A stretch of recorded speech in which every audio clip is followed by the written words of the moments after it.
Okay, Alex said, let's go. So I thought, right, let's go, let's do it. Thank you all so much for joining today. I'm super excited, as always, to geek out with you. And this week is MLH Local Hackathon.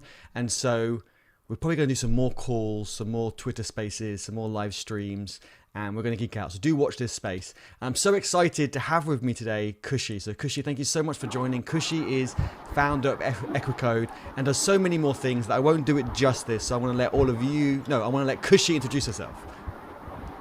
Hi everyone, thank you so much for joining us today. And I'm going to take over Eddie's channel for a while, so hope you all won't mind. And so Eddie is going to be the guest for us today, and I'm going to be your host. And so Eddie, how does it feel to be a guest on your own channel? And then I'll introduce myself. Okay, thanks. I'm quite nervous actually. Like, don't ask me too many difficult questions, but I'm super excited because the topic I think is going to help everyone. So I'm super excited, but a bit nervous as well. So that's amazing. Yeah, we do have a lot of interesting questions for you. And hi everyone, my name is Khushi, and Eddie mentioned I'm the founder of EquiCode, and I've been running this community since a few months, and I've been contributing different communities, and I believe community work is amazing because it helps you learn and grow at the same time, and you just take the good and leave the bad, and that's something for me. And I'm a sophomore right now. I'm pursuing computer science in India, and yeah, pretty much about me, and I believe we should start now. Wow, straight into the questions. Don't even give me like a I don't know, an easy way in. Wow. Okay, everybody, just to note, we're not doing radio A today, so you can't call in. But if you do have questions, put it in the chat. Put a cube in front of it, and Khushi will pick out some of the questions alongside her questions, and we can get you all earning money as a freelancer, no matter where you are in your career. If you're a student, junior, senior, it works for everybody. So we're going to talk about that. So I'm super excited. Thank you all for being here. Let's also give some quick shout outs, Eddie. We have a lot of people. Awesome. And Let's do it. hi. Hi Siddharth, hi Prathamesh, hi Kartike. Awesome to have you all here. And Eddie, would you like to give some? Yes, I want to give a shout out. Alex was the first, like, I think this morning, like 5 hours early. So Alex, thank you so much for being the first super early. And then it was Rohan, and then it was Mercy Pink, all like first 5 hours ago. So it's super awesome to have you all here. And it's great. We've got the usual suspects. We've got ViViV, who does so many awesome moderation in our Discord. Don't forget, everybody, we've got some links in the description below. We have Discord link below. We have Khushi's Twitter link below. Go follow Twitter. Go follow Twitter. Oh my God, this is going to be a terrible stream. I can't even talk. Go follow Khushi on Twitter through the link below. And yeah, we have Developer Habits loves my setup, so thank you so much. That I really appreciate. I always love getting compliments. We all love Eddie's setup. It's amazing. It's just absolutely amazing, and I must praise it because it is. Thank you. I really appreciate it. But I love to have everyone here. It's brilliant. I see so many names. You've got too many to call out, but thank you all so much. And don't forget, give this video a thumbs up and subscribe if you haven't already. It helps support the channel. Okay, Khushi, I think I'm ready. Let's do it. Okay, so I believe we should get to our first question, and we should not be nervous, Eddie. This is a forte, and I believe we're going to do amazing. I'm just the host. I'm going to try to calm you down. Okay. You'll work your magic. You'll be fine. Yes. So my first question for you would be, so freelancing as an area is like a very wide range of domain. When you enter it, it's kind of a novice beginner might feel like he's being exposed to a lot of knowledge altogether. But for a person who is just about to start, maybe he have just heard the term about freelancing and he doesn't even know what it is. So would you like to just tell freelancing in just a few words about what exactly it is in your own words? Because I believe it would be easier for people to understand what it is. Please start with an easy question. That's like really hard. Okay, let me see. I like Nick Hill's question in the chat, but we'll get to that, Nick Hill. Okay, so what is freelancing? I see freelancing, and my understanding of over 10 years of freelancing is you're doing something that helps someone else out and they're paying for it in return. So it could be something really simple to you, and we're going to get into this later on, but for someone else, it's like really hard. So I'm trying to think of an example. I remember right at the beginning of when I started freelancing, all I did was update someone's domain to point to their new hosting. So I just kind of Googled the hosting company. I got all their kind of DNS records, and it was the namespaces actually, the namespaces, and I updated it on their registrar. And it took me like, I don't know, 20 minutes. And I charged them for an hour because I didn't know how long it was going to take. And I was really happy. And I was like, okay, brilliant, I've done this and it's great. I've got a bit of buffer if they have questions. They came back and they were like, oh my God, you're a superhero, which I hate that such terminology now, but back then I was quite excited. And I was like, really? I just kind of copied and pasted what was on their website and the documentation into your other website, the registrar website. And I just kind of, that's all I did. And they went, but I spent like a month and I haven't had a custom domain for my website. So thank you so much. So I see freelancing as you're helping someone out, and it might be easy for you, but for someone else, it's near impossible because they don't know what these terms mean. And so, yeah, and then they pay for it. And that's how it kind of works. And if you do such a great job, they're going to recommend you to all their friends, and then it kind of snowballs from there. But again, we'll get into that in a second. I'm getting a bit ahead of myself. I got a bit excited. That's amazing. See, you're doing great. That was the first question, and you kind of answered it very well. So let's move to our next question. And for all the people out there, make sure that you post up all your questions in the comment section so that we would also be able to filter out. I'm kind of getting all the questions along with me, so you don't have to worry about that. Okay. Try and put a Q, sorry to interrupt Khushi, try and put a Q in front of your question so it stands out a bit more for Khushi and she won't miss it. But also answer each other's questions as well. You know, do if you've got a thought or an extension to a question, do network with each other in the chat. We're here to kind of start the conversation and try and bring you all together as well. So let's move to an easy question, okay? Okay, easy question. I believe I got too harsh on you for the first one. So let's bring an easy question. So for you, because you have been freelancing since a long time, and I know you are an expert in this. Like, if I'll have any question about open source or freelancing, you'll be the first person I'll ask to, because you are like a complete expert in it. Thank you. But actually, that's a good point. I'm sorry to interrupt, Khushi. That's a really good point. Shall we give people a bit of history of why we're having this live stream? Yeah, that would be great. You just made me think of that. No, you go ahead. No, I believe you should go ahead. Please. Okay, if you insist. Let me not take over your channel completely. So Khushi messaged, my memory's terrible, so I want to get this wrong, but you know, you messaged me and said, Eddie, can we have a chat about freelancing and so forth? And I was like, yeah, of course, no problem. You know, Khushi rocks. Any chance to geek out with her? Super excited. And I thought, actually, should we do this publicly so other people can get involved in the discussion? And Khushi was like, yeah, let's do it. We'll do it on a live stream. And I'm like, yes, let's do it. I'm sure we got lots of questions from people in the audience. It'll be great. I think that's kind of how it happened, like in a nutshell. Is that correct? Yeah, that's perfectly correct. Okay.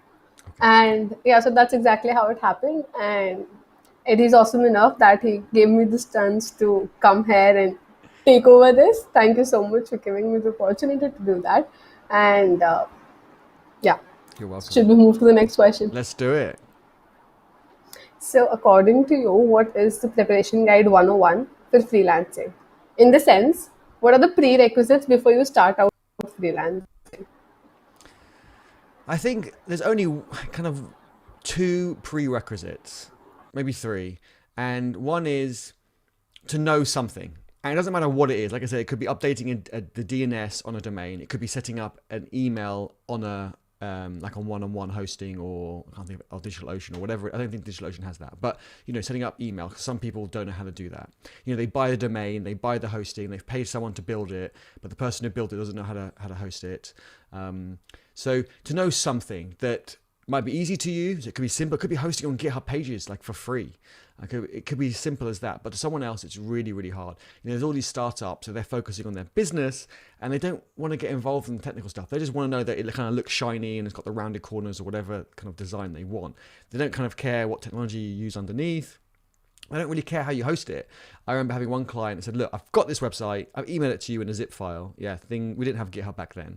And they said, look, I just want this on the internet with a link so I can send it out to people. And they paid me quite a lot of money at the time. And I was thinking, why are you paying me that much? I said, look, I've got this budget. With this money, can you just put it online, give me a domain and email? I was like, yeah, sure. It's like kind of a couple of hours work, and they're paying me for like 2 days. There's a bit of a buffer.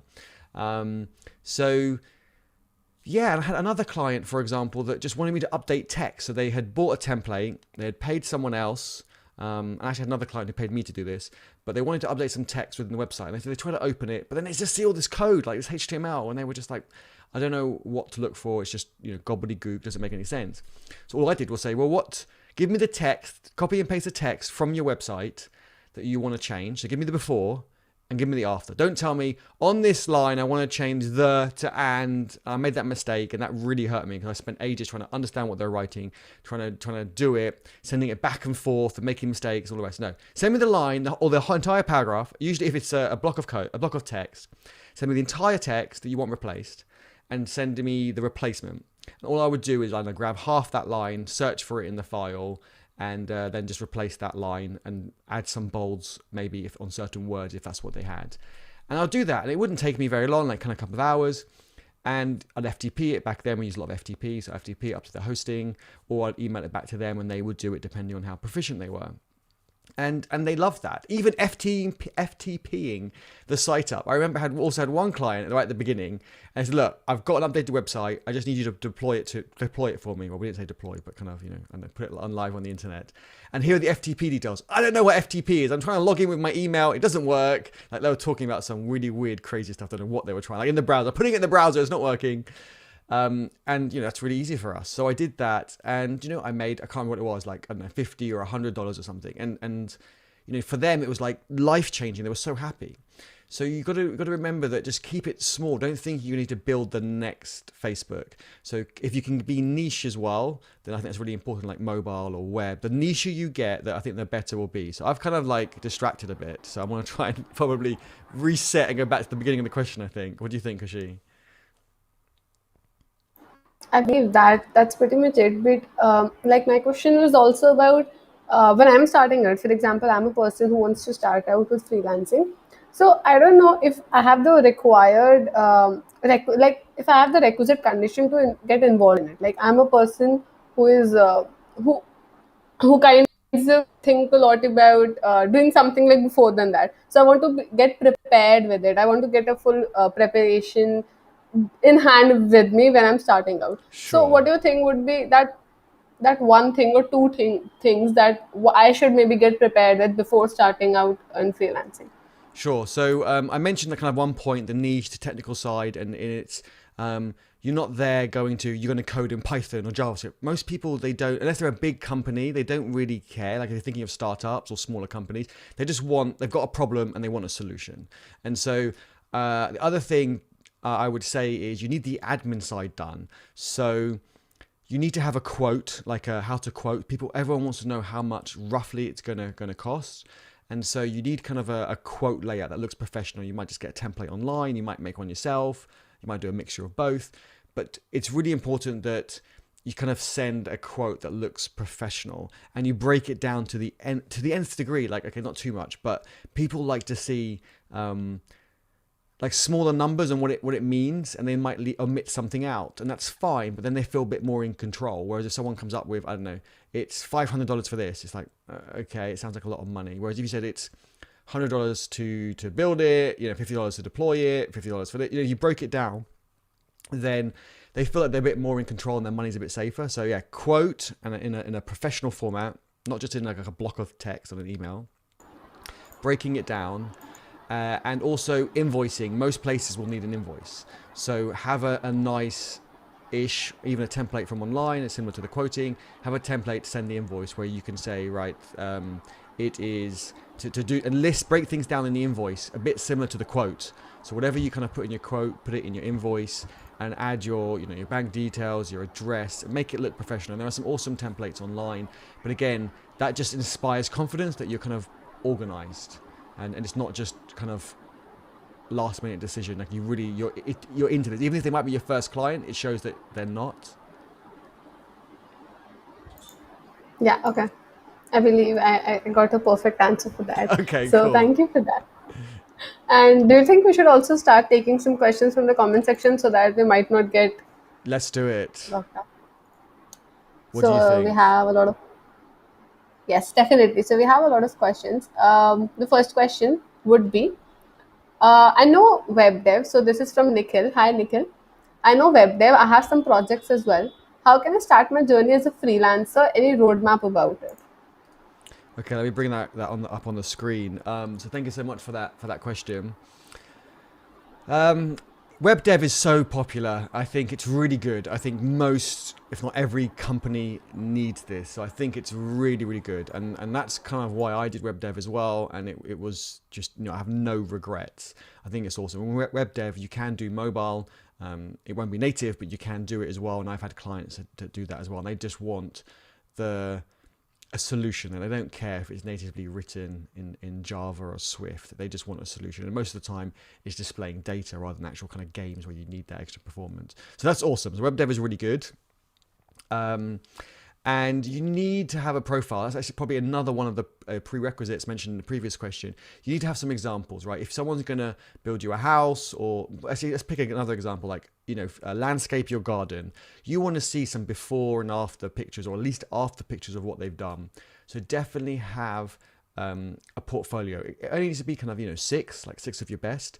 And if you haven't got any real clients to put in there, build some for friends or family, or even build like a fake one for, it's better if you do it for real, even if you don't charge for it, or you charge a really small amount, because you will learn so much about the admin, about the communication, the back and forth. I mean, I've made that mistake as well, where you don't put anything in writing, and then they kind of, but I need you to do this. It's like, well, that wasn't agreed. And they say, well, but it wasn't not agreed. And you'll learn from that. And you want to learn from that on smaller projects, not on bigger projects, because it'll be more costly for you.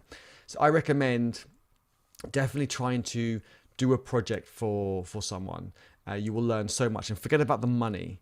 It's important to have that. And then if you can have like 6 real projects, that's the best, because those people might drop them a message and say, look, I want to work with this person. What did you think? I know I've done that when I've got landscaping in the garden done. They sent me some pictures, and they left the contact details on there. So, and on the internet it's different, right? So it's easier to contact people. So I just, gave them a call and said, hey, what were they like? And it's really great to actually hear what they were like and how they collaborated and so forth. So as we always say, collaboration is super important and it's super needed. So that's a skill that needs improving all the time. Hopefully that helps. I believe, yeah, that definitely helps because, as I mentioned, web domain, that's quite helpful in all the sectors, and it's also well prevalent. So if you're just having great niche in it, just go for it. I believe that would really help you. So, but yeah, thank you so much for the question. And we have a next question. So I just I kind of forgot one question by Alex, which is for both of us. How are you so awesome, Eddie? I don't know. I will let Khushi answer that. I just work here. I believe because of the support of all the amazing people like Alex, and that's why we are awesome. It's true, actually. You're right. I think someone's kind of success isn't necessarily their success. It's the people around them, their network. I think, like, for example, AD Hub, EquiCode, and all these other awesome communities are doing so well, not because of one person, but because of the awesome people in the community. So you're all awesome for being here, for asking your questions. Asking questions adds so much value, because yes, you get your question answered, hopefully, but also it helps other people who are probably thinking about the same question but were too scared to ask. It helps you stand out of the crowd. So I probably have some of my clients in the chat now, and I've seen that before. Only last week, one of my potential clients messaged me or emailed me and said, "Oh, we dropped into your live stream, and we really liked how you engaged with people, but also we really liked the person X, Y, and Z. They really kind of asked you some really good questions. They got involved in the conversation, and so you're already getting on potential clients' radar. So it's important to ask good questions that kind of are concise but also make sense as well. But there are no bad questions, so definitely ask them. Yeah, I do agree. Communities are just awesome. How you interact with everyone around you, and obviously, so I also mentioned it. I've mentioned it before as well. There is kind of a competitive spirit, but that is kind of healthy. You get inspired by other people to even learn more and to explore all the strands of technology. And I believe that's one thing that we all should definitely look out for, getting inspired by people and exploring more, because that's what life has got for us. And thank you so much for that, Alex. We'll get one more question from the comment section, and then I'll get one question from my side. So, Sure. we have one question from Swapnil. How to start when you feel like you're lacking behind in knowledge and you're overwhelmed seeing all that stuff on YouTube in crazy amounts.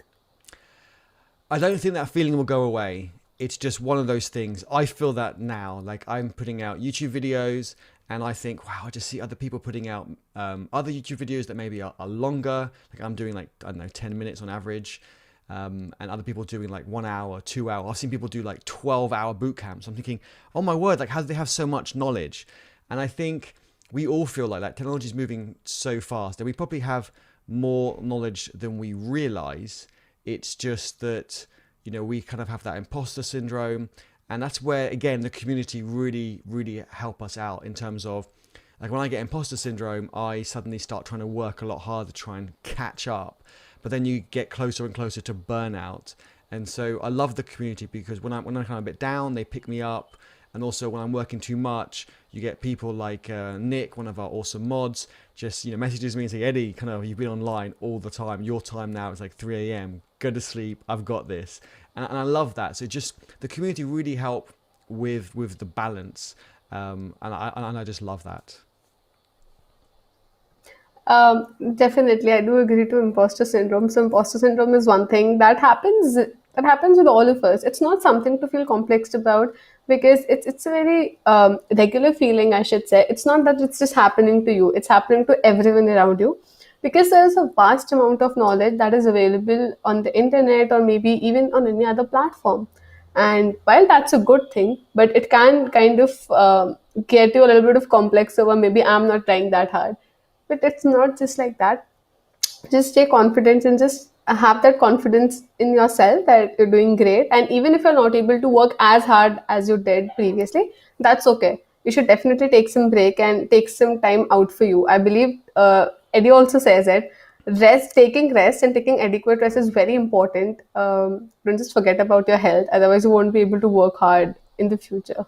Yes, it becomes a downward spiral. So I've suffered from imposter syndrome. I've had burnout twice, and I'd never want that again. And it is awful. Burnout is just you kind of take. You imagine you take a day or 2 days off because it's the weekend and you're exhausted. Then you kind of feel like you're taking one step back. But then on Monday you're going to take 2-3 steps forwards. Burnout's the opposite.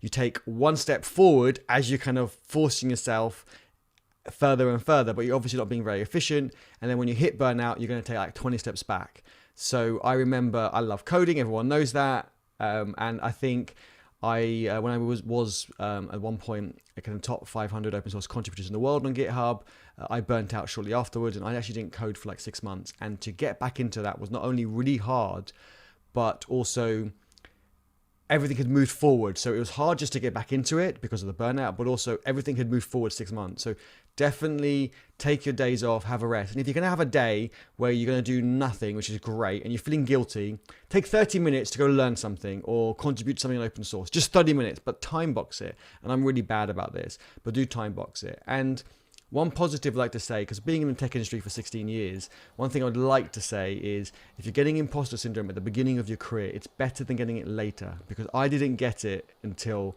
quite recently, maybe a few years ago. And that's very, very different when you're kind of, towards the top end of your game, when you're starting to get imposter syndrome. It's very different to when you're doing it at the beginning of your career. So I would say getting it earlier is better, and you know how to deal with it, rather than getting it later and you've got some bigger clients, bigger contracts, that it could have a really negative effect on those. I really agree on that thing. Just try having your mind empty for some time. That's very important. Just don't always try to have something in your mind.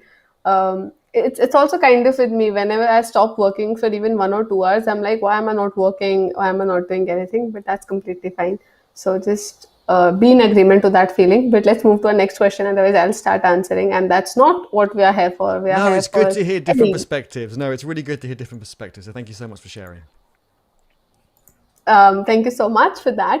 Okay, so my next question, this is actually a very well versed question, and you have had answered this in bits and parts in different streams. But I want for all the people out there, maybe you should give like a very well versed answer.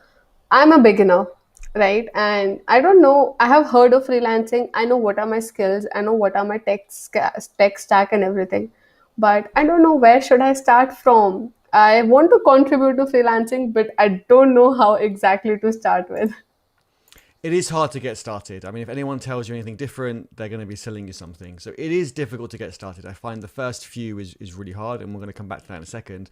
But once you've got your first few, it does become easier, especially if you've over-delivered for those clients. They're going to become your sales ambassadors. They're going to be telling their friends and their family. If anyone asks, they're going to say, yeah, this person was great. Or I'm not sure if they do that, but see if they can, do it because they're just awesome. You really want that. And to get that first one or two or three, it is hard. I did touch on it like with the portfolio. If you want to get the bigger companies freelancing and contracting, and some of them do, I have seen, for example, some DevRel positions recently, and they want to see open source contributions, and that's what they want to see. They don't really care too much about the portfolio. So this is specifically for you, actually, Khushi, is the ones I saw. They're not asking for a portfolio. These are big companies with thousands of employees. And even one of them I saw, I can't think of the name, but I can probably get it in my history if it sounds interesting to you. But they were saying, right, we have 3 DevRel positions open, one in Portugal, one in Singapore, one was in Japan. And they said, right, you can pick the one you want to go to. There's slightly different requirements for each one. Like some of them needed another language in addition to English, some didn't. Some were focused more on video, some were focused more on writing, although you're going to be doing all of it. And that's very, very different. Whereas you want to pick up smaller, more local clients, or smaller clients, I shouldn't say local, with the whole pandemic, the world has become local. So pick up smaller clients, you need that portfolio because they're not interested in kind of the GitHub, the open source, or the code. They want to see just the result, the end point. So it depends on where you want to go. I would try and do both and see what takes off. So I did both. I did the freelancing for smaller companies as well as doing open source, and they were both doing quite well. But for me and what I wanted to do and where it was going financially and so on, going the open source and the bigger companies worked out financially better, and I learned a lot more from it. So for me, it was like kind of 2 birds, 1 stone. I felt I was earning better, but also I felt that I was also learning because I was working within a bigger team. Whereas if you're doing small freelancing projects, you can still earn well. I'm not saying you can't, but you're going to be learning everything yourself and not working in a team usually. So yes, I would try both and see what works. So have that open source contribution, have that portfolio, I think is really important. And if you do get into freelancing, do ask your friends and your family and say, look, do you know anyone who needs X? Like if it's web development or a website, say, well, do you know anyone, any of your friends or family, and get them to ask their friends and family. And don't worry too much about the money. Just ask them, what's your budget? What would you pay for this? And it might be a really small amount, but if it's your first one, I would say just do it. I don't like doing things for free, but if you're struggling, do it for free. Just to get it on your portfolio and just to get that experience. Hopefully, I'm sure most people will pay a little bit for it. I've had people come offer me things for free. It's like, no, if I want that, I want to pay you for it, and I pay them for it. So yeah, most people will pay you for it, even if it is a smaller amount to begin with. Get those 3 or 4 clients and then over deliver, under promise and over deliver. Even if you have some cool ideas and say, yeah, we'll give you animations, we'll give you this. Don't mention those. Get them excited about it, but don't go too crazy, because remember, you're going to be doing the work. And then if you get time or you get the energy and you want to do it, do more, and then they'll be blown away by it and they'll be even more impressed by your work. That's actually quite helpful for me as well, and for all the people out there. Moving to our next question, it's kind of interrelated, so I'm just taking fastly the next question. Sure. And some people have also asked the same question. For example, I can see the latest one from Neha. Getting your first client is very important. But what would be some good practices according to you to get one? How can we just grab our first client? Okay, I was going to try and bring that up on the screen, but I can't quite see that in the chat. My chat has gone a bit crazy, which I love, so thank you all. That's actually the last comment, if you would like to see. Okay, cool. Let's have a look. How do I get my first client? That one? Yeah, right. This one. Awesome. Okay, cool. And before I do that, I'm just going to give a shout out to D Thompson. Danny's in the chat. Danny always dropping the gems as always. I do a lot of Twitter spaces with Danny, and Danny has a YouTube channel that's really, really inspiring as well. So do go check out Danny's channel. Thanks for the positive feedback, Danny. I really appreciate it. Over deliver and under promise is so true. I would rather meet the criteria or blow them away instead of underwhelming them. Exactly. So you're not just hearing that from me, you're hearing that from Danny. And Danny has done so many awesome things. I'll let him write it in the chat what he's done, but kind of digital products, clients, lots of awesome stuff. So thank you so much for that, Danny. I really, really appreciate it. So the question that you were talking about was how do I get my first client? Was that the one? This one. Right. Yeah.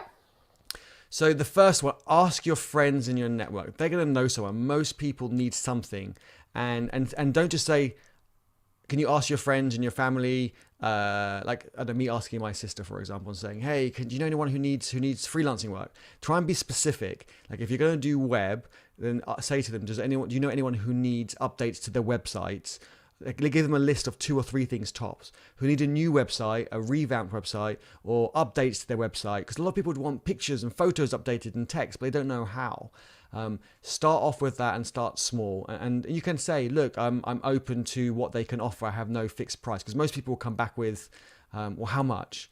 And just say, look, I'm open to whatever they can offer. Especially at the beginning, you need to get that example, and then you can get a testimonial from them. Imagine how much value that it adds to you on your portfolio if you've put, kind of, I don't know, Joe Blogs or what's the other version? Jane Smith says, great to work with, Eddie, over delivered, loved it, would use again, or whatever they write. If you can do that, then that is just so valuable. Like you can't put a price on that. So I would definitely let them, decide on what the amount is, especially if it's a small piece of work. Obviously, if it's like a month's work, it's very different. But if it is kind of like 1 or 2 days work, then just do that. So I would just get started like right now. Pick your niche and just put out the feelers. Also, see if you can get a website up with some examples, some screenshots. And even ask people you've collaborated with in the community. Do ask them, can you write a testimonial for me? There's nothing wrong with that. Like I know we have some awesome mods in my community, and like Alan was going for a job interview, and I said, Alan, if you need a reference, put me down. I'm there, because they add so much value to the community. So to help other people in the community, gives so many benefits. You're going to learn so much, but also when you ask them for something, say, hey, look, can you write me a 1-sentence testimonial so I can put it on my website? They're going to do it.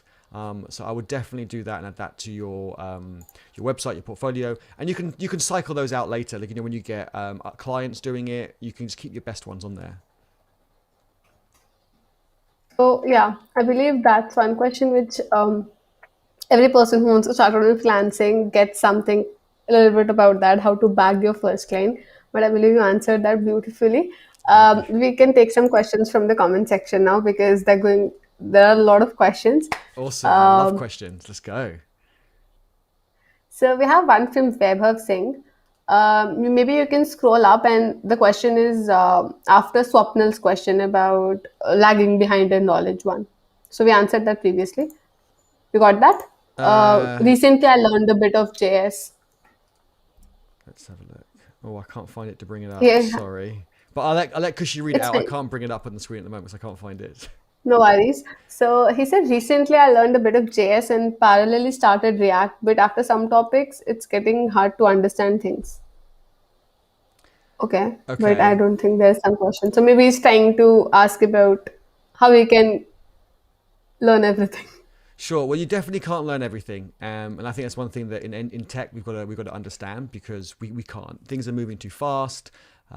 Even if you're trying to keep up with one technology, all the rest are moving forward. You can't even keep up with one, really. But if you're stuck, try a different learning method. Maybe the way you're learning isn't right. I remember trying to learn, I can't remember what it was. I was trying to learn something from documentation. And in that moment in my journey, documentation wasn't great for me. I needed a video. I needed someone to slowly explain it to me with examples. And then other parts in my career journey, I actually wanted documentation because I wanted to go at my pace. And so try changing the way you're doing it. If it's got too hard and too difficult and doesn't make sense, then maybe change the medium you're using, or also maybe change the teacher and try something else. And you'll see, like let me give an example. For years, I used Java. This is going back obviously a long time. I used Java for years, and I used generics, but I could never And I used them, but I didn't understand like kind of why. I kind of muddled it through, and with kind of code reviews, it got it to work, and I reviewed other people's, and it kind of made sense. And people would keep explaining it to me, And I was like, I kind of get it, but I don't. It's like not crystal clear. And I remember going to this event, and I was standing in the queue, I think, for lunch or something, and I asked somebody, "Oh, you're a Java dev. Oh, can you just explain generics to me?"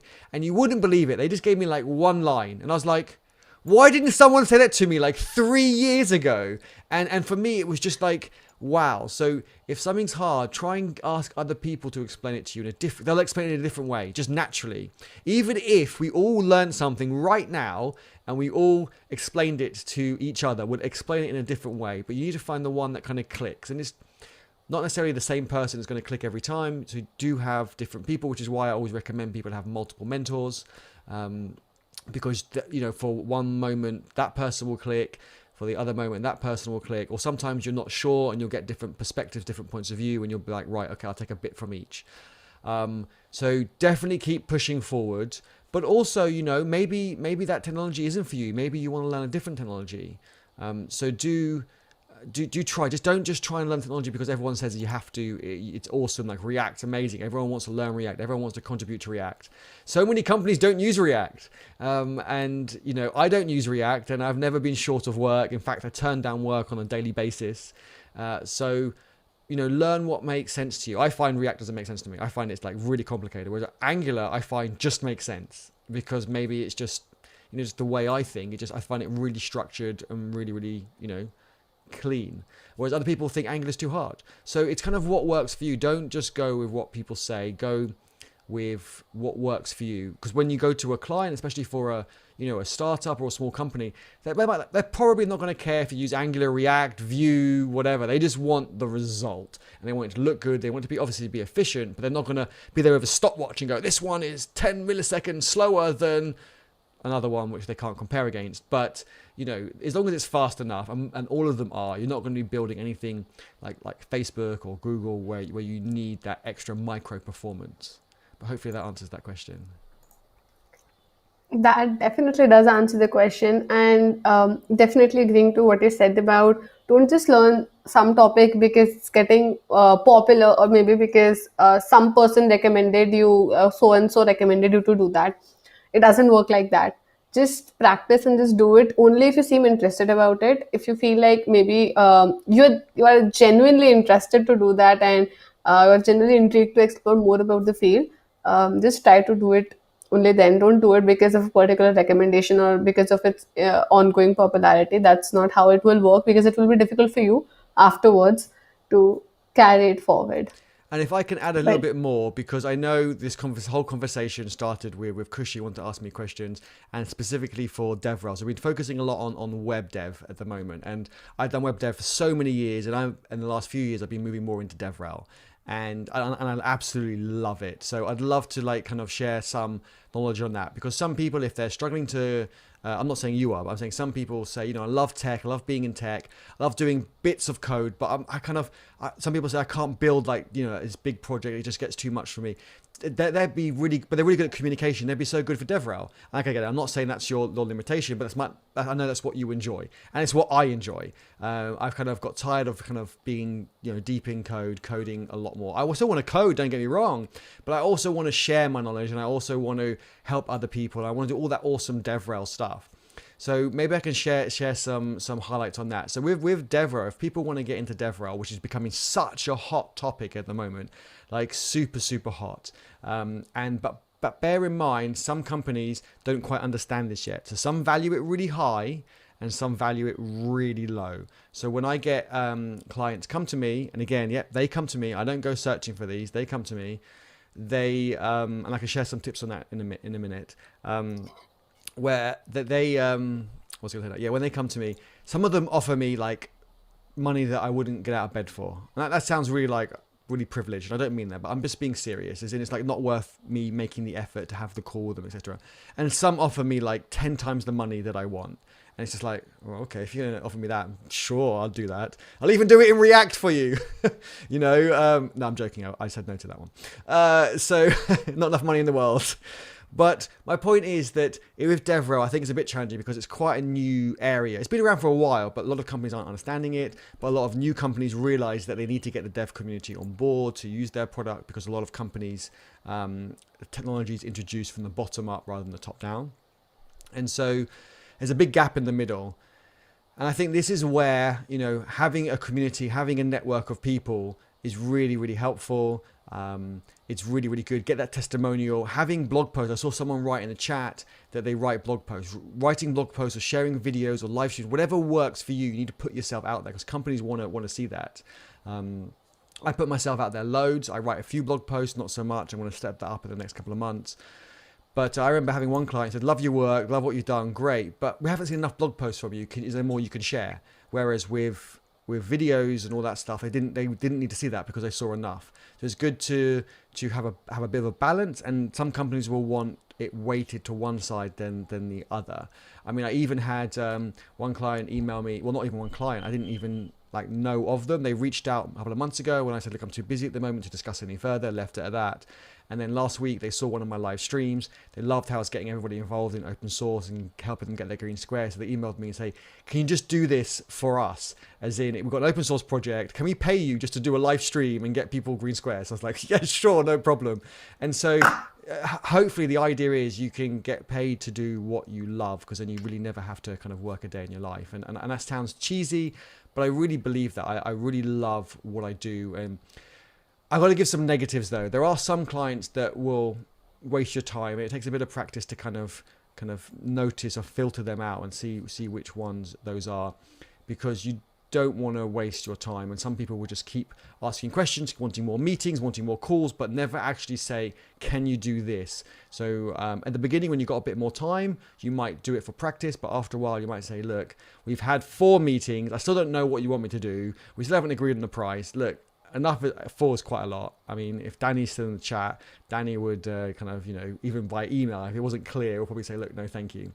So I try and give them like a 30-minute time slot and say, look, can you explain what you want? And if they're not sure what they want, I try and help them.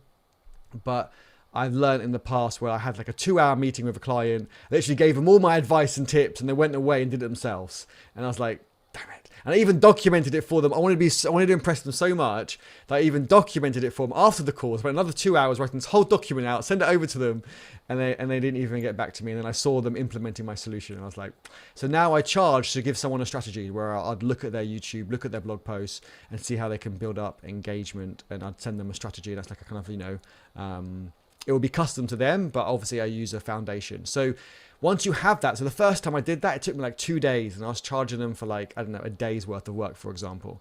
But then the second time, it only took me kind of like half a day. I was charging them for a day. So at the beginning, you've got to invest in yourself, invest in your arsenal of tools. And you might even change tools. Like I used to use, I can't remember, like Canva, and now I've moved to Adobe XD, and I just find I can, put out content a lot more easier, and I'm still improving that all the time. But once you've got like a whole lot of templates that you've used, you can kind of rework them, but make sure, get someone to review it.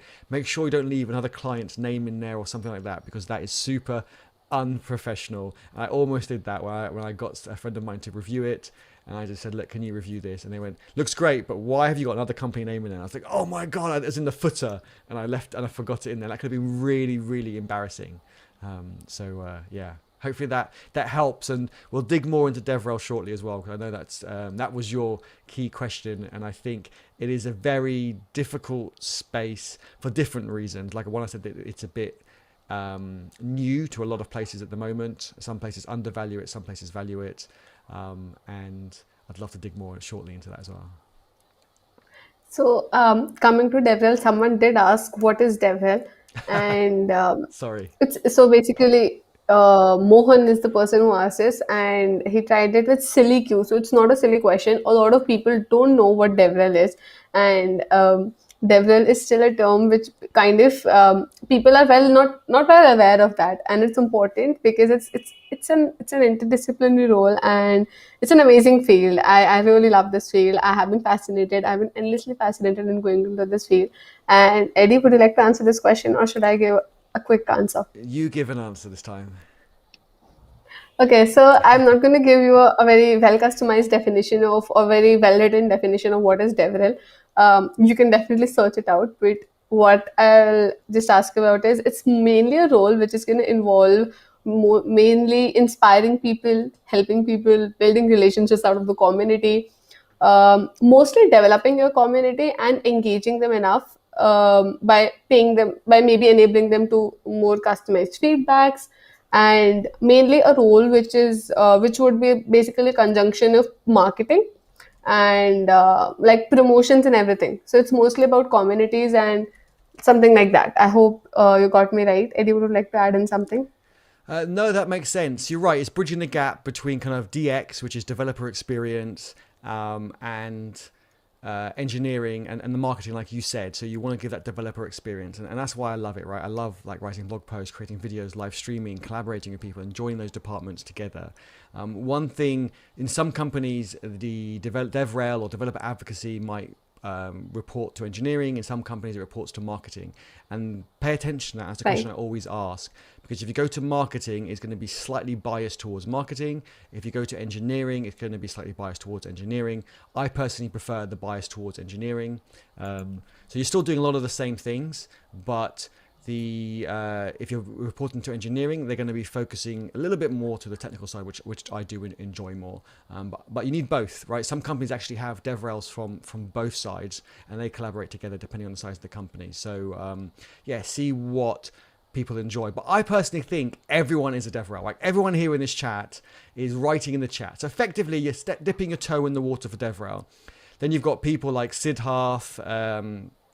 Who else have we got? Trying to scroll up and see who have a YouTube channel. Again, they might only post, I don't know, once a week, once a month. But again, they're sharing their content. They're putting themselves out there. They're DevRel. They might be getting paid to write as a coder rather than DevRel, but they've got that option now. They're keeping their options open. If you write blog posts, I did see someone in the chat write blog posts.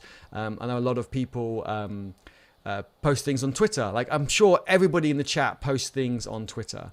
Well, you're effectively in DevRel, and if you're sharing value, I mean, by posting things on Twitter, I mean adding value. Did you have like a chat? Did you learn something recently where you start? Did you learn something? Did you share that on Twitter? Then effectively you're in DevRel. If you can put it into a blog post, even better. If you can make it into a video, great.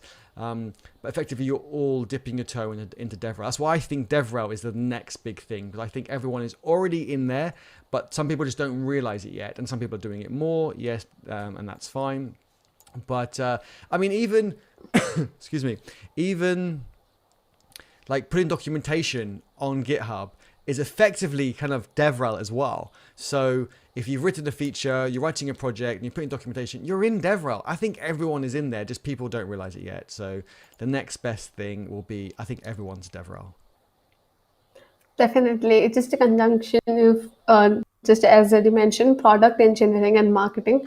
So just gonna just choose wisely about what field you wanna work in, and that's necessarily what it is about. So I got two times the same question from Lily, and I think I should answer that. It's for me. Are you an engineering student? Yes, I'm a computer science engineering student. I'm a sophomore right now, and I'm studying in India. If you wanted to ask something about that. Thank you so Awesome. much. No, thanks for the And question, Lily, and Khushi. Thanks for answering. It's great to give context, and I think use that all the time when you're speaking with a potential client or a client. Give context and keep them in the loop all the time. This is one thing I forgot to mention earlier. If you are working on a project, we talked about how to get the client and all the rest. But once you've got the client, keep them in the loop. Make sure that they might not ask for this and they might not respond, but try and keep them in the loop. I think that's really important. You know, do say, well, today I plan to do this, and yesterday, to give them a stand up like daily via email, just some bullet points, nothing fancy. And they might not reply. They might just, I had one client who I did a project for 3 months, and they didn't reply until the end of the 3 months. They went, yeah, great. And that was it. And I was like, okay. But I sent them every day a stand up, and I think they felt that they were involved. And I would have obviously liked a bit more feedback from them, but they felt they were involved, and that makes your life easier, makes their life easier. Don't wait for them to ask, what are you up to at the moment? How's it going? Are we on schedule? Is it looking okay? Keep them up to date. I think that's really, really important. So yeah, this is just one example. So I think great question from Lily and great share from Khushi. Like, let people know, like, kind of be transparent. I think that's so important. It increases the trust for someone. So when like, people in my team say, hey, I didn't do any work, I'm not gonna do any work for the next couple of days because it's holiday season, or I just fancy taking some time off, the weather's good. You know, great, no problem. I just know that if you don't reply the next couple of days, it's because you're taking some time off. Fine. But whereas if you write a message and thinking, why are they not replying? It's kind of, your mind wanders, you get annoyed. Whereas if it's clear, it's just really easy. So I love that, that transparency. So that's awesome. Yeah, so that's pretty much that about it. And answering something else about it as well, we've got Siddharth in the chat. Hi, Siddharth. Thank you so much for joining us. Siddharth is amazing. Siddharth always contributes to the community so much. And thank you, Siddharth, for joining us. Thank you, So, Siddharth. You're always so supportive. It's awesome. And same with so many other people. It's great. We'll be here for ages if we call them out because there's quite a lot of people, but I really appreciate the support. we are getting some amazing questions today, and people in the chat, they're like interacting so much, and we've got 30 people watching this. Thank you so much. It's amazing. It is awesome. Super excited. What we got next? I'm super excited. Let's go. I'm pumped. Let's do it. Okay, so let's start from the comment section only because we're getting a lot of questions, and I believe it would be better if we'll try to solve up these questions. So Neha asks, what are your thoughts on freelancing in data science, data analytics, or business analyst type roles, Okay. roles that involve coding as well as domain knowledge? I'm trying to find that question in the list so I can bring it up on the screen. Let me see. I don't think I can find it. You can get the question below the silly Q. What is DevRel one? Okay, That's here we go. marked I've with. just realized I can search for questions. So that's good. So I just need a few words and I can Wow. search for it. Okay. Let's see. I'm still learning, right? You learn something new every day, which is awesome.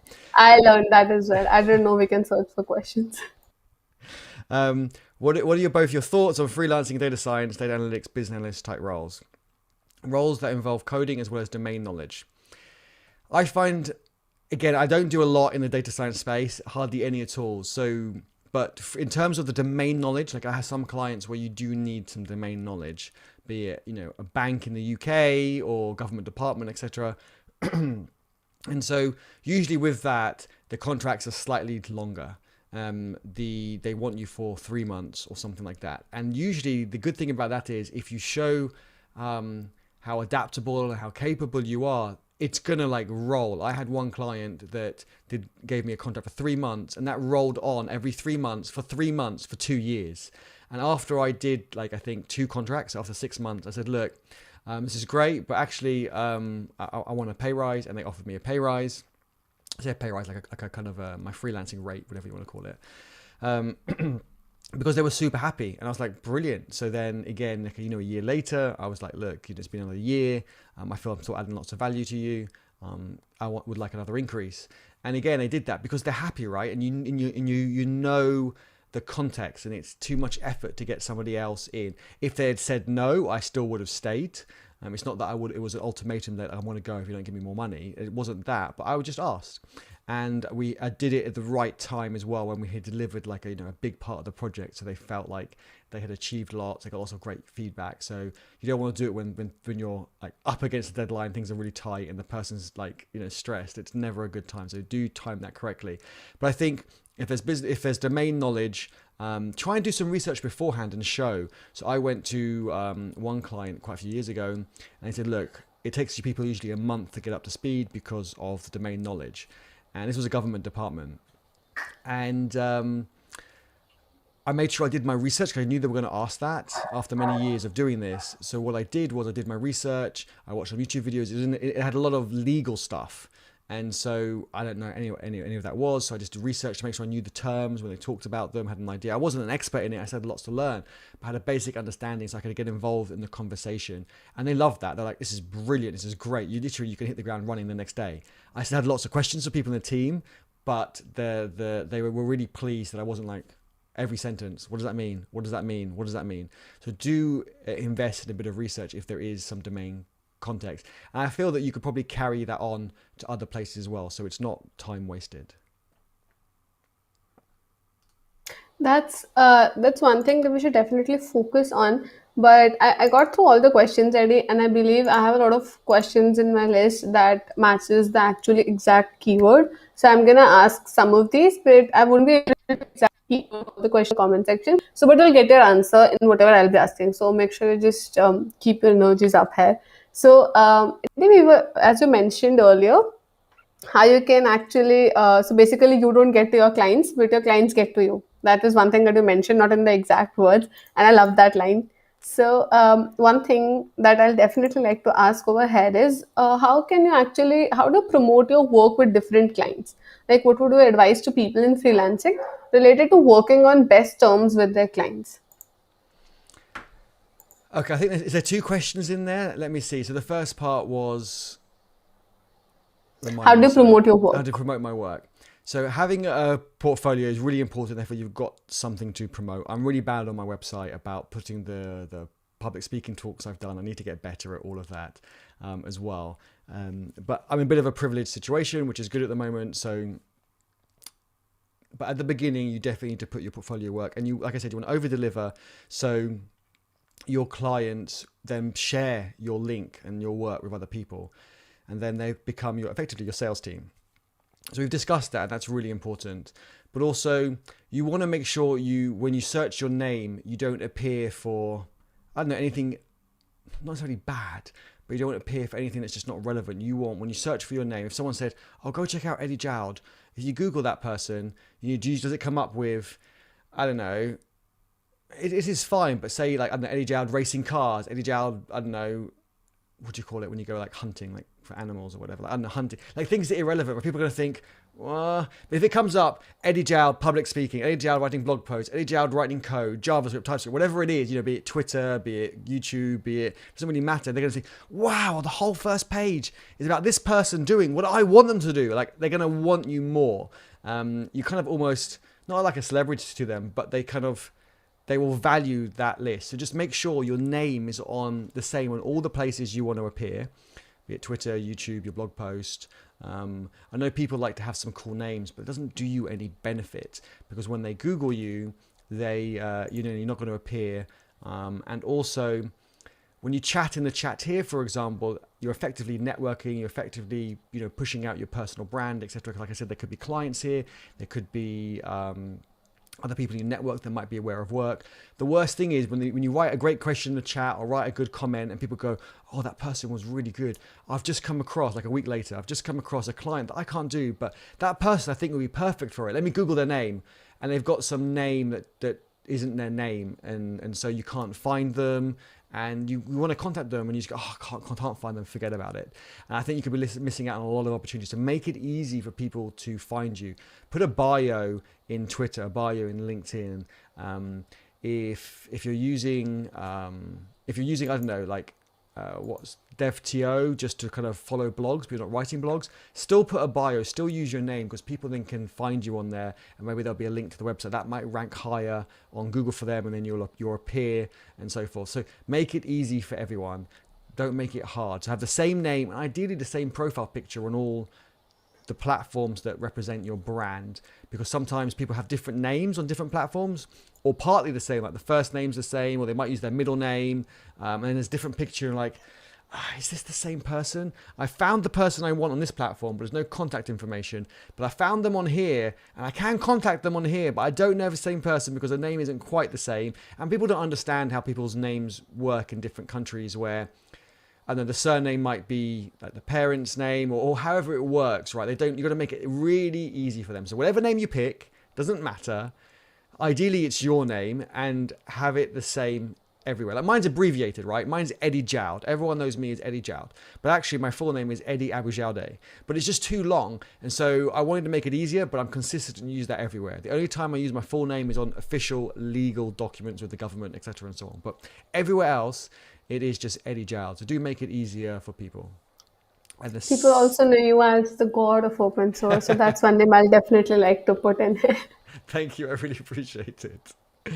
I'm actually That's doing a live stream tomorrow on open source on Dennis Ivy's channel at wow. 4 p.m. GMT. So do come, let's geek out. Dennis Ivy has a YouTube channel, over 100,000 subscribers. but he's never done an open source project. So he's just started one, and we're going to go and help him get into open source. So I'd love for you all to join, by the way, and geek out, ask lots of questions. It would be our pleasure, and I'm really excited to see this team. So everyone join tomorrow, 4 p.m. GMT, 8:30 p.m. IST. Just for all the IST people out there, I only know these 2 time zones now, and that's also because of Eddie. So thank you, Eddie. Thank you. And there was a second So, part to your question. the second part was basically what would be your best advice to people in freelancing about how they can work on best terms with their clients, because sometimes clients' expectations can be quite high, and in order to over deliver, in order to just get into acceptance with your client, you might accept that time, but you might regret it later, or that, oh, I should not have agreed that way. So how you can deal with that? Yeah, it's a really good point. I have had some confusion, to try and make things kind of crystal clear. Without writing an essay, no one wants to read a huge essay.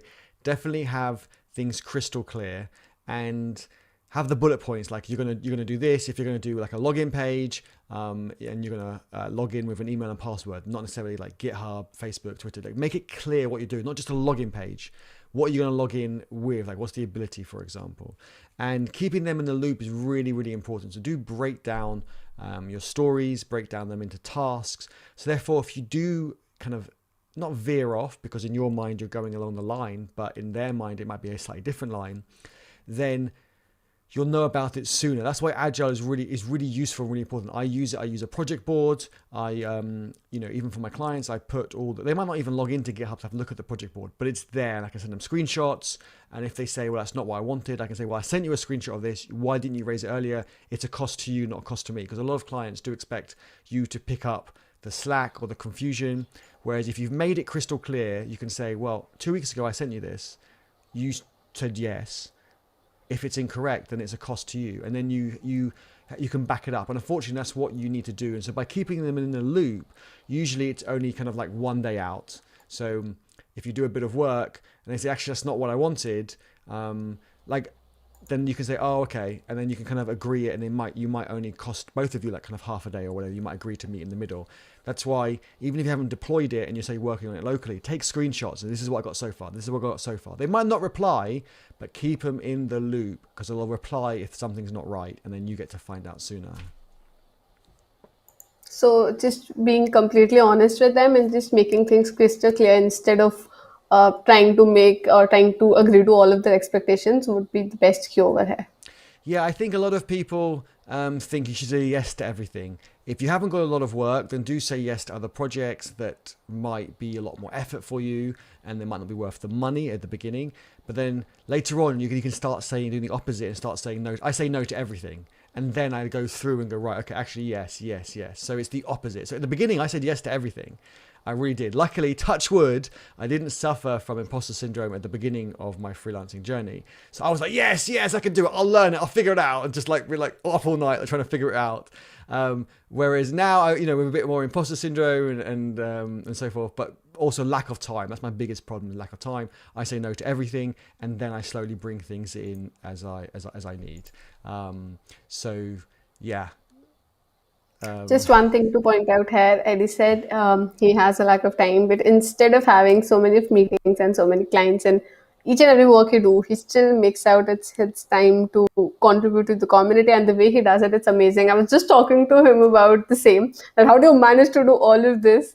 And he was like, I love contributing to the community because it's amazing. And I'm like, that's so inspiring. So yeah, just one thing pointing out there. Thank you so much. I really appreciate it. And as I told Khushi a bit of a secret, I'll share. I'll whisper it here, so only a few people here.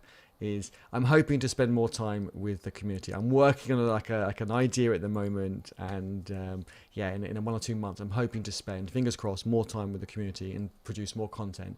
But let's see how it goes. I would love to be able to do kind of, I don't know, maybe daily streams. I did it once before at the beginning of pandemic. And I did it for a month every day, Monday to Friday, for an hour. I fixed it to an hour. I was quite strict, and I thought that worked quite well. I could kind of chat with different people. Now we've got Radio Eddie, where people can join me on a live stream with audio only via Discord. Not on this live stream, because I haven't figured out how to have a guest over that side, have a guest as well as having the Radio Eddie coming in. I think that would take a lot of time today anyway. But I'm not the guest. Eddie is the guest. yeah, I'm the I'm guest on not my the own guest. channel. That's because she's the host. So yeah, but I have lots of ideas, and do all of you keep your ideas coming in and suggestions and improvements, and all your engagement. Giving a thumbs up to the video, subscribing, starring our community GitHub projects or my GitHub projects.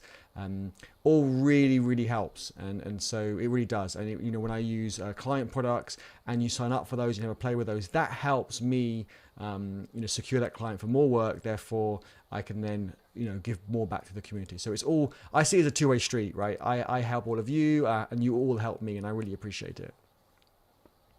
And we've got lots of new people here. We have got Nick, we've got Karuna, we have got Kevalia. Hi everyone. Hey, awesome. Nick, I don't know what, Nick is a machine. You think I do a lot, you should see what Nick does. Nick is a machine, does so much. Thank you so much. We've got Karuna as well. Karuna does so much in the community, super inspiring. It's so good. I'd love to shout out so many more people. I don't know if we've got much time. We have Kewala. Kewalia. I hope I pronounced that right.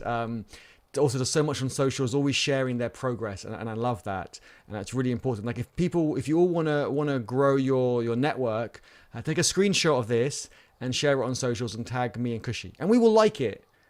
We will like it. We're not going to probably not reshare it. But if you want to reshare it so you can get in front of our network, our clients, add value, take a screenshot and say, oh, I love this question and this was the answer. And therefore people who weren't here can benefit from that. And we're going to retweet the bleep out of that. We are, because it adds value. And again, it's that two-way street thing. You share it to your network, we'll share your tweet or LinkedIn post to our network. It makes us more credible, and then it exposes you to our network, and you can grow your network that way. So remember, always be adding value. And someone says superhuman Eddie. 100 points for that. That's true. That's so true. And Khalid says, please start talking about freelancing. I've been talking about freelancing for over an hour. We just arrived.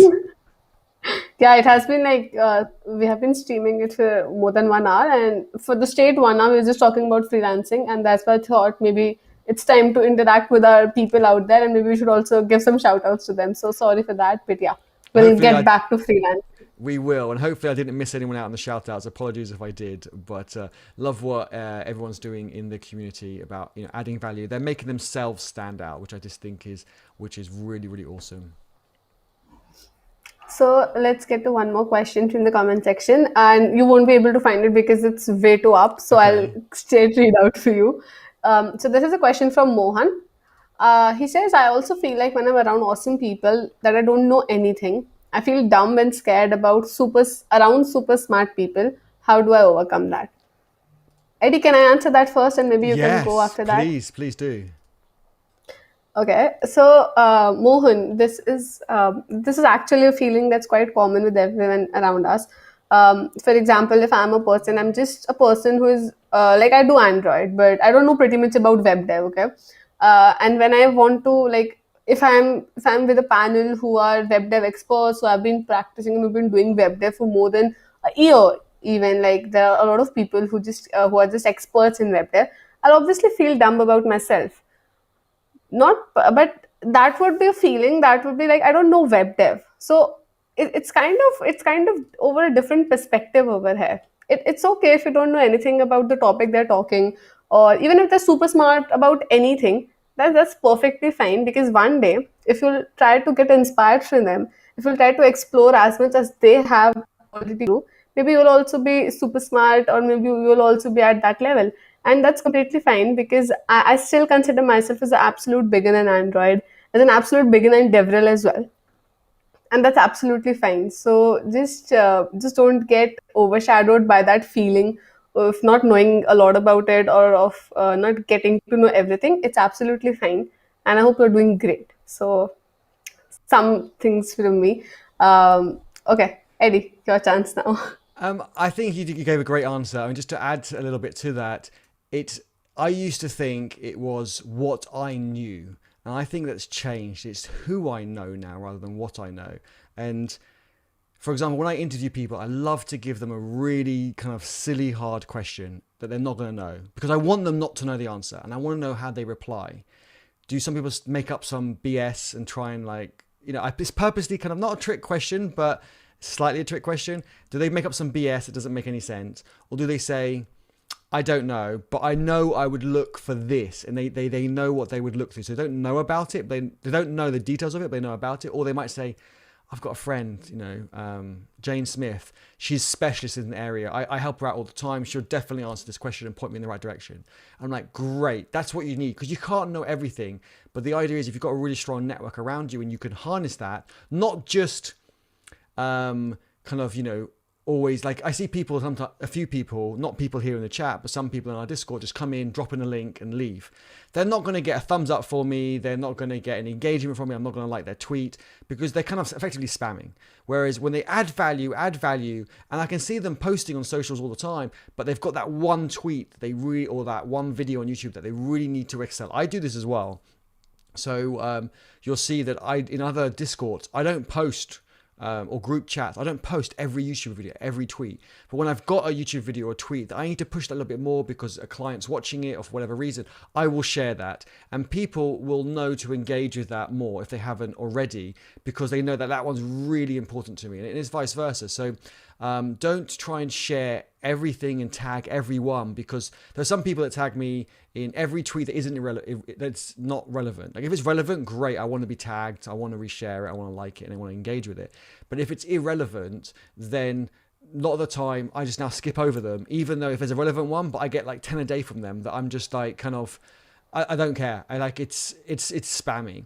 So grow a strong network. And remember, every network is a two-way street. I saw someone in the chat write, I'd love to have Eddie as a mentor. To be honest, I'm probably a terrible mentor because I'm so busy. I think I'm really bad. But to be honest, the advice I always give to everyone, and this advice I take myself, don't take one mentor, because you just get their one perspective. Everyone is your mentor. In our Discord, everyone is a mentor and everyone is a mentee. And the people who get the most value out of the community are the people who give back and help other people more. Because although I might not be involved in the conversation, I can see they're always helping. And so when a client says, oh, we're looking for someone to help in our distort, engage activity, etc., who am I going to pick? I want to pick the people who are the most active.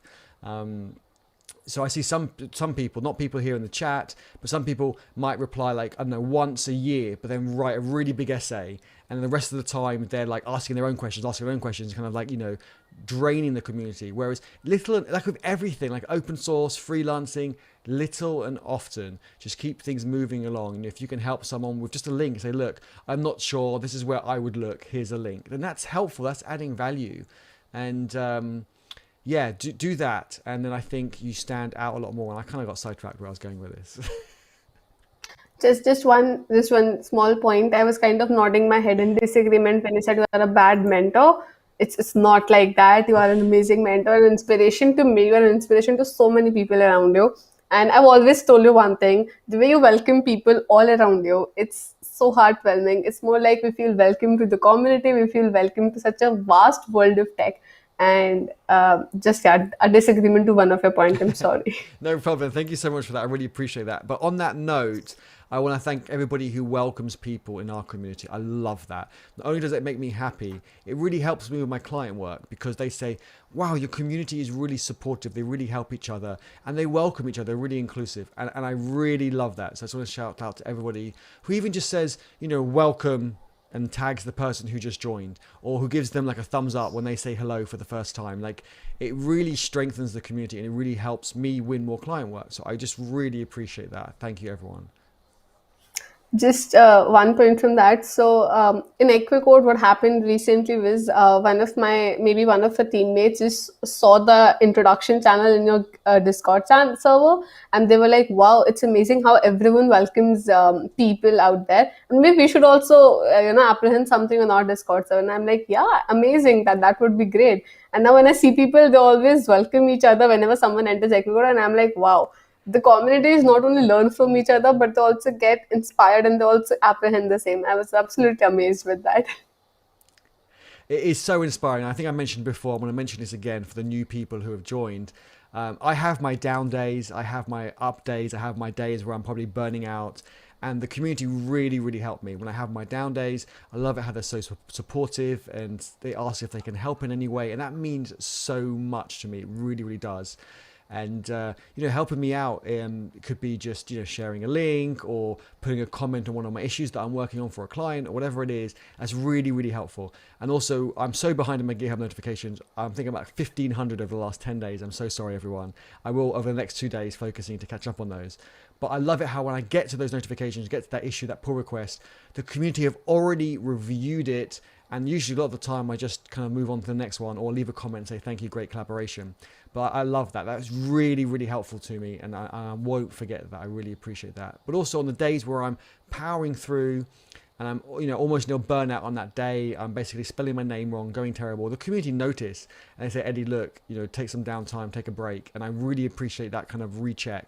And that's why community is just so powerful in so many ways. And I really, really appreciate it. That's awesome. And moving to the next question from our comment section, that would be from Mercy Pink. It's about how to include open source contribution in a resume or profile, even if you were not too involved in the project, like just creating an issue or a pull request. Is that far back? Can I bring that up on the screen? Or is that too far Yeah, back? no, you won't be able to. It's way too far. Oh, I forgot about the search again. No one reminded me in the chat. Here we go. Okay. I forgot about the search. You gave me the name, Mercy Pink, so I can search for it. How to include open source contribution in a resume or profile. Love this question. I am doing open resume reviews as well on live streams, although we're focusing a lot more on open source at the moment. Even if you weren't too involved in the project, like creating an issue or a pull request, that's involved. Creating an issue is involved and adds value. Reviewing a pull request adds so much value. If you can, people can review my pull requests, even if you don't have the authority to merge it, but you can review it, give some feedback. Love that. Even if it's a technology, even if it's not technology, that's so much better because you look at it from a different perspective. So how can you include it? I would include your GitHub on your resume. And then from your GitHub, they will see the green squares. Green squares aren't actually important. I know we say chasing the green squares and a green square a day keeps Eddie away. Otherwise, I want to chase you all. But the green squares are the first impressions. Like if a friend pulls up in a car, doesn't matter how new or old it is. If it's filthy, you're not going to be impressed. If it's shiny, you're going to be impressed and want to get in the car and investigate more. So if you've got your green squares, it doesn't have to all be green, but some green activity, it looks healthy, then they're going to want to dig deeper into your profile and see what issues you've raised, what pull requests you've reviewed and commented on and so forth. So all you need really on your profile or your resume is your GitHub link. But if you're new to the tech space and you've got some space and some gaps, then include links to specific pull requests or issues. If you've written an amazing issue that had loads of collaboration from the community and showed that you brought people together, include that link directly to that issue. If you created a great pull request that not only had great changes and improvements to the project on it, but also had a great body in the pull request, then include a link to that. Do include those. And later on, as your resume and your portfolio or your profile gets bigger, you can start reducing those down and just have a link to your GitHub. So it really depends on your specific situation. But you were involved in the project, even just by improving typos in the project. That really helps. I think people undervalue fixing typos. Like, putting in, say, a comma or a full stop, I'm on the fence about those things. But fixing a typo adds so much value because if something's spelt wrong, I mean, most of us here, our English is pretty good. Mine's terrible, but we probably know what the word means. But someone whose English isn't that good, they might think it's a different word. They might spend time Googling it. It might confuse them. And you're not making it very easy for them. So I think typos are super, super important. Or explaining something better, like maybe making a big paragraph into a bullet points, but it can be really, really useful as well. So yeah, I think that's all adds value. Or even one thing that I see all the time is they have step 1, do this, step 2, do that. Step 1, for example, clone the repo, step 2, npm install.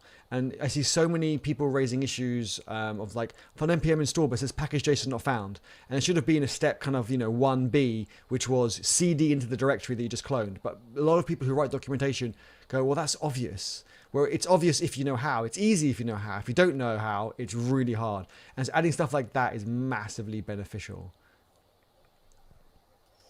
Yeah, I do agree to that thing because Eddie being a god of open source, I'm pretty much sure that you got your answer. And we'll move to one more question from the comment section, Eddie. I Sure. believe that would be the last one. Okay. So someone Naveen Kumar, so you can search the name Naveen Kumar. He asks, "I'm a beginner in freelancing. Can you suggest me some platforms to start with it, or any other way to start freelancing as a beginner?" Sure. Really good question, and I haven't touched on this at all this stream, so it's really good. I'm glad you brought it up. So thank you so much. Again, a question adds value, so I'm gonna try and play a sound effect. I don't know if it's gonna work. Did that work? Kushi, you might not have heard it. I don't know. Let's see. Yeah, I did heard it. So Okay, yeah, it worked. Cool. I did Okay. hear it. So yeah, great question. I touched on this slightly before. I mentioned speak to your friends, speak to your family, speak to local businesses. Some local businesses, be it a coffee shop, etc. They probably don't have a website. And for example, I don't know if Danny D. Thompson is still in the audience, but he built his first freelance project was building a website for a restaurant down the road. So especially now in pandemic times, people don't know what times are open. They don't know if there's like a what do you call it, takeaway service because you can't sit in and so forth. And they might be losing a lot of business. So you could help them do that. And so definitely look at who's around you, friends, family, and local businesses. But other platforms that you mentioned in your question, I didn't mention this yet. So there are platforms like Upwork, TopTal, and so forth. And I do use these to hire people. I used to use them more. Now I use my community and my network. But I did used to use these more to hire people. And this is where you need a good rating, because I would always search for what I wanted and I would filter out by their rating. And this is really important. So I would suggest at the beginning, if you go on sites like that, at the beginning, it's sometimes a race to the bottom, but later on, once you've got good reviews, it's actually a race up, because you can add your prices, increase the prices more and more as you get more in demand. But at the beginning, you're gonna have to start low.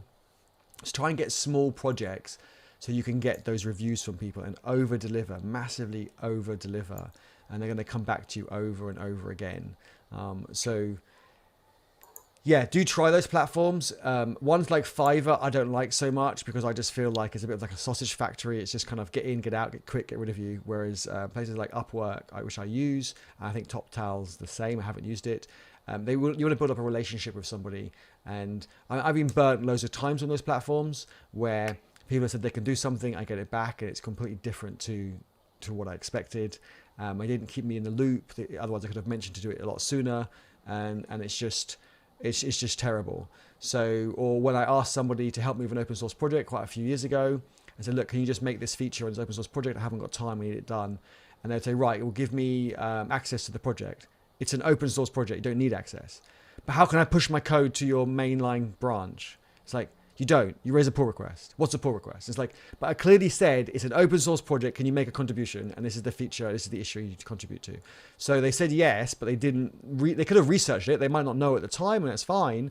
But they could have researched it and even asked questions at the time, and I would have been less annoyed. But to ask, like, I don't know, 2 weeks later, it's a bit like, keep hounding me. Where are the details? You haven't added me. How can I push this? It's like, because you're not going to be able to push it to thy repo. And so things like that isn't good. And I didn't work with them again. So you definitely want to make the other person's life easy. You're there to solve a problem. And sometimes the technical problem is the smaller part, and the communication side is the bigger part. They want to be, understood, the challenges and all the rest. So yeah, do look at those platforms, do get a good rating. And to get a good rating, I would say pick smaller projects first. Don't bid on big projects. Like, oh, wow, that's $1,000. I want that. Pick on smaller ones. Try and get lots of smaller ones first. Get that rating up. I hope that helps. That helps a lot. And even I'm a beginner, so I'm starting out in freelancing. So I'm definitely going to use that. So Eddie, are you ready for your last question? Is it an easy question? Yeah, it's a very easy one. Okay, let's go. Okay, so the last question would be, what would be your best advice, which you would like to refer to all the people who are even starting out, or who are even experts or even just there in freelancing? What would be your advice from your own experience? Sorry, say that again. I was getting distracted with the chat. Sorry. I'll listen this time. So, okay, I'll repeat that again. So, what would be your best advice from your own experience to all the people out there who are maybe a beginner in freelancing, who are starting out, or who are maybe there in it? So, what would be your best advice Okay, to all of them? before I answer that, I'm going to just share my second YouTube channel, which has YouTube Shorts, like 1 minute or less videos. I'm putting content out there at the moment, so I'm just going to share that in the chat. Do drop that channel and subscribe. I started like 2 weeks ago, and I'm interested to let me know what 1 minute tips videos you'd like to know more about. Maybe I do a freelancing one, but also I'm keen to get other people's videos on there. And I know a lot of people don't want to be in videos and so forth. You don't have to be. You could raise an issue. Maybe I'll create a new label on our support repo. You could raise an issue. Give me some steps to do something, like create a new React project with a router. I don't know, just do that. I'll follow those steps. I'll take screenshots and I'll make the video and I'll give you credit. That's something I want to try out. So if people want to have a go at that, if you've learned something new, or you can do something that you think other people are Googling a lot and are stuck on a lot, share it in an issue on our support repo. I will make a new label. I don't know, call it like, I don't know, YouTube Shorts video label or something. And I will make a video and give you credit and put a link to your GitHub in the description as well. So that's something I'm trying out at the moment. Okay, right, enough of that. Enough of giving myself a shout out. Eddie, let me do a fail sound. Here we go. Try again. Right, I've forgotten the question again. Oh yeah, last tips and advice. I think the tips and advice will be the same. Okay, saying drum roll.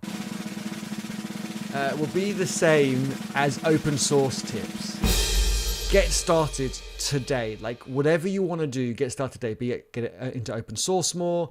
Get freelancing clients, no matter where you are. Even if you're like, first year at uni or you're at school, it doesn't really matter. You can do something that is hard for somebody else, and you've got to make people aware of it. Like if I bring up my my screen behind me, like if I invented on this setup like the next Google, but I didn't tell anyone about it, then it's pointless. So you've got to put things out there. So make yourself a really one-page simple website portfolio, and you can improve this later on. Don't say, well, I'm going to spend a month on this, I'm going to make it really good. No, just put your name on it and just put one line what you do, like web development, or maybe a bullet point list, web development, DNS, whatever it is. DevRel for Khushi as well, for anyone watching. Hire Khushi, awesome DevRel stuff. And community, just awesome. And do that, and then do it open source, and then build on it, and try and do a little every day.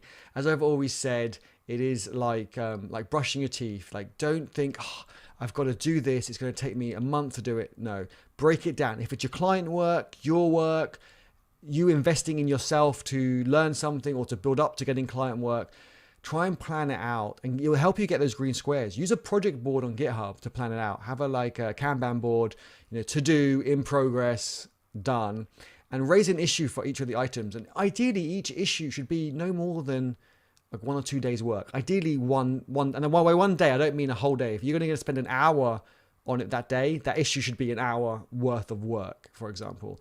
So therefore, every day you can move something along. It helps with your motivation.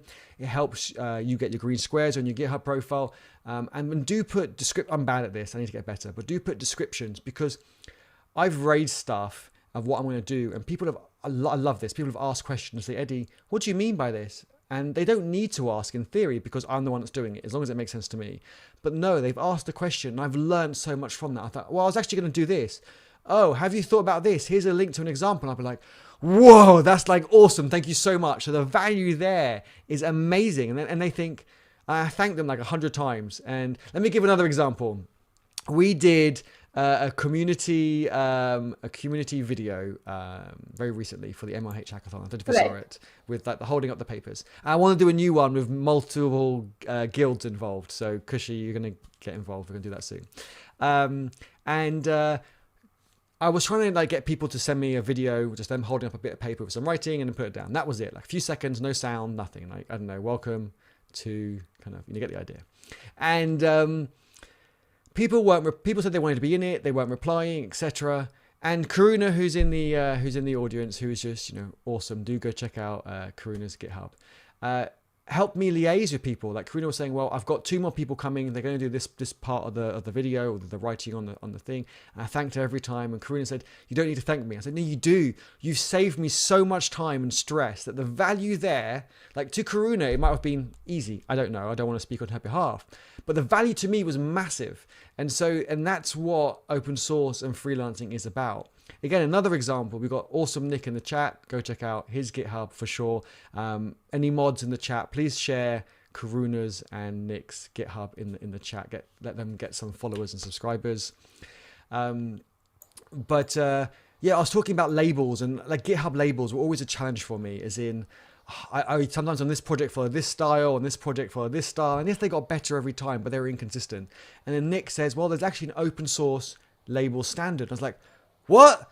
I'm in open source. How did I not know about this? And then I was reading the documentation going, oh, this makes sense, but it's a bit hard. It's going to take me a long time to kind of get it right. And Nick's like, well, you can look at my repo. I've got my labels. And I'm like, this is awesome. Right. This is brilliant. And then I found an NPM package where I can export Nick's to a JSON file, and then I can import that JSON file to my repo. So literally it was done, and now automate that on GitHub, and I've added some improvements and some value to that. So I guess my point is adding value is really important, little and often, but people don't realize that sometimes they think they add a small amount of value, but the value to somebody else is huge. If someone's stuck on something or doesn't have time for something, and you do it, or you add value, you make something clear for them and help them understand it. Going back to my generics example, I love generics in TypeScript and Java, but I don't know, 8-10 years ago, I didn't quite understand it. And when someone gave me a 1-sentence explanation and the penny finally dropped, I was like, thank you so much. Like, that was so worth it. So yes, just don't overthink and say this is not valuable, I'm not going to leave a comment. It could be really valuable to the other person or someone else in the community. And that was the last question, Eddie, and you answered it beautifully. So yeah, you got through the interview, and now I feel bad. I'll have to get over your YouTube channel. I'll have to give it back to you. Do you want it back, or should I keep it? You've been awesome. I think everyone's really enjoyed you taking over my YouTube channel and quizzing me for once, rather than me quizzing other people. I really appreciate you taking the time to be here. Everyone, Khushi's Twitter link is in the description below. Go follow Khushi on Twitter, and from there hopefully you can find her GitHub and all the awesome stuff she's doing, EquiCode and all that awesome community stuff. Let me share a link to EquiCode in your in the chat, because that's really bad of me. I didn't put it in the description. I just put your Twitter, but I should have put EquiCode. I can't spell EquiCode in Google, so that's really stupid. Here we go. I'll share the Twitter. I'll share it. It might block it. Nightbot might block it. There you go. I've shared EquiCode's Twitter in the chat. Feel free to share it, but it might sometimes YouTube removes it, and I don't see it to approve it. But I hope that was helpful for everyone. So go on. Karuna says Khushi hijacking the channel. Do you all want it? Like, I'm pretty much happy with the space. If you want it, I can. Eddie, would you mind me hijacking the channel? No problem. Always awesome to have you on my channel. Everyone, say a big thank you to Khushi right in the chat. Thanks, Khushi, or Khushi Op. Do write it in the chat and do give her a follow. And we have such an awesome community, so do go and check out the other people in the chat as well. They are just, super awesome people. I love geeking out with you all. This week, I'm hopefully going to be able to geek out with you a lot more. We will have, like I mentioned before, a live stream on Dennis Ivy's channel. I will be sharing it on socials tomorrow at 4 o'clock. And then Wednesday, I'm thinking not to post a video, but do a live stream with Radio Eddie, so lots of people can jump on. Hopefully planning to do some YouTube shorts this week as well. So if you learn something new, then raise an issue and I will create some videos and give you credit. So that would be awesome. Yeah, everyone's giving Khushi some love. That's awesome. Thank you all so much. That's great. Thank you. Thank you so much for giving me this chance to be here. It was an absolute pleasure. And don't worry, Eddie Hub community, Eddie is all yours. Eddie's YouTube channel, I'm not hijacking it. But thank you so much for giving me the opportunity to come here and interview. This is an amazing interview. It helped me a lot. And I hope it helped you all out there. Thank you so much for joining us. Yeah, thank you. It helped me out so much as well. I learned so much more from the great questions. It helped me think of things in a different way. And that's why I love the Q&A. So I really enjoyed this. Thank you again so much, Khushi. Everyone, enjoy MLH Hackathon this week. If you're part of Eddie Hub or EquiCode or any of the other awesome community or awesome guilds, do have fun, do collaborate with people, make the most of it. And we will be doing multi-community guild collab calls as well, so people can chat. Everyone always enjoys that, so we'll schedule something for later this week, and until you get to hear from Khushi, and hopefully less from me again. Khushi, I'm going to bring up the holding page. Stay on the line, because I'd love to just thank you again after the live stream. Thanks everyone. Don't forget, take a screenshot of this, tag me and Khushi, and share one thing that you learned or enjoyed or you found funny, and we will reshare it on our social networks as well, so you can kind of grow your network and get yourself out there.